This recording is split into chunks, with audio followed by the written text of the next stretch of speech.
1, 2, 3.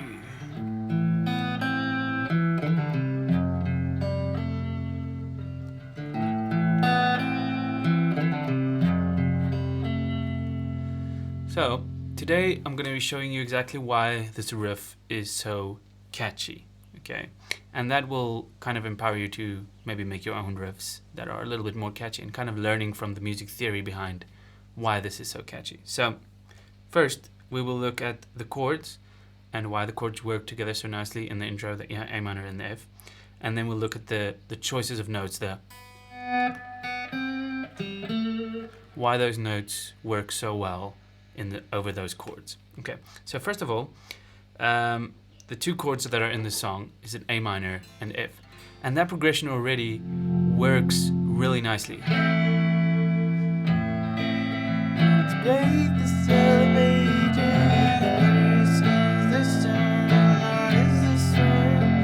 Very beautiful. It makes me think of Incubus' song 11 AM.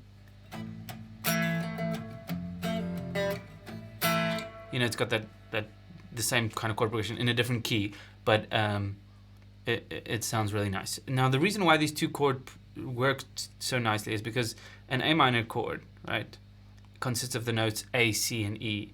Now, that is a 1, 3, and 5. If you don't know what this means, check out my music theory course. But it's just the first note in the A minor scale, third note, and fifth note. Okay, that's how the A minor chord is built. Okay, so it consists of these three notes. It's just the A minor chord is just those three notes, A, E. You get the idea, and then they're just repeated. Okay, and then the notes on the F chord is an F, A, and C, and that's the 1, 3, and 5 of that key. Now, as you can see, they share two notes, right? And that's why this chord change works so nicely, because it's not a really big change. I mean, it wouldn't be the same as going to a G chord. So if I go to G,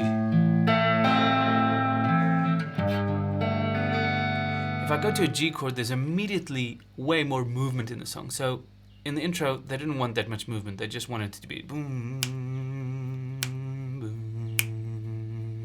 You know, it's kind of, and what's happening here, if you listen to the chord as a whole, there's just one note that's kind of changing. The E is going to an F, and then it's going back to the E. So it's just basically,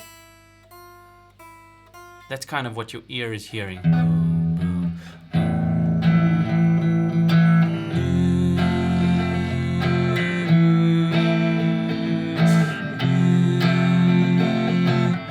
So that's why this chord progression works nice. Okay, so you got that. So the melody choices that he did. He took the melody and he's playing these two notes over the A minor, and over the F he's playing G to A. Okay, so it's B to C on the A minor. And then the F he's doing G to A. Now can you see the pattern here, right? He's doing B to C. Now B is a note that's not inside the A minor chord. So he's starting with a non-chord tone. He's out of the chord. And this is a tip you can, like, good melodies have non-stable, like unstable tones, and then very stable tones. So the C would be stable inside the A minor, and the B would be unstable. See, that's kind of like something's about to happen, and then it kind of comes back to the C, and then and it's that kind of movement between the instability and the stability that gives a melody its beauty. Okay, that's all songs have that. Okay, going into the chord and out of the chord, and so he's starting out of the chord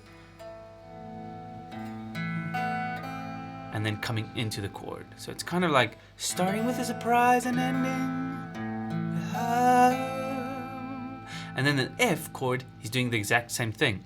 So he's repeating the motive, the movement. The movement is going from the 2 of the chord to the 3, because C is the 3 of A minor, right? I don't know what that sounds about.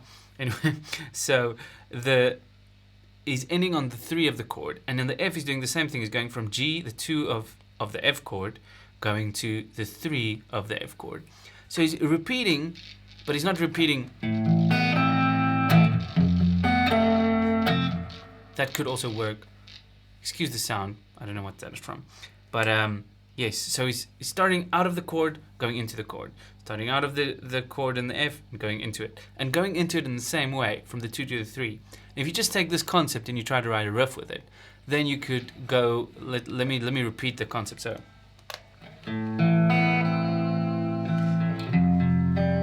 Doing the same thing on the G, on the E minor, on the C,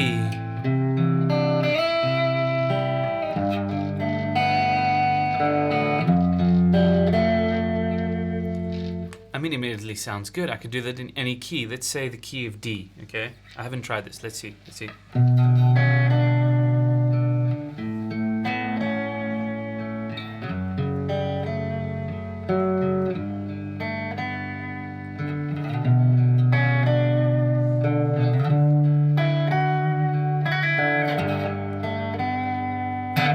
Sounds really good. Okay, one last thing about this. The rhythm of the song.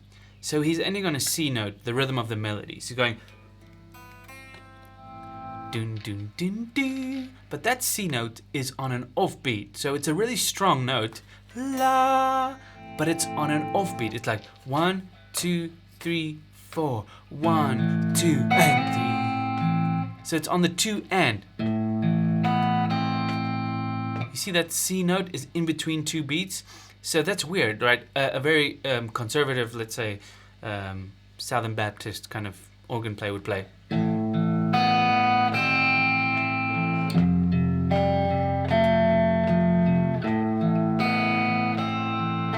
But that totally ruins the riff. It will never be good like that. And the thing about putting a really strong note on a weak beat, it creates kind of this kind of like thing. It's okay, but it's not okay. It's like it's got this loose feel about it, which his playing is very loose, and he knows exactly where the beat is, but he knows it so well. It's so inside of him that he can play around it, right? So, and that's what also makes riffs cool, is like rhythmic interest. So putting a really strong beat on a strong note, strong melody on an offbeat is a nice way to add interest. So there you have it.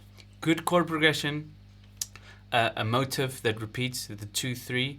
So it's going from the 2 of the chord to the 3 of the chord, and then very interesting rhythm. Okay, the rhythm is absolutely repeated on the 2 chords. Dun, dun, dun, dun, dun. So it's repeated, and that kind of glues the whole thing together. Anyway, that's enough. Thanks, guys. Bye.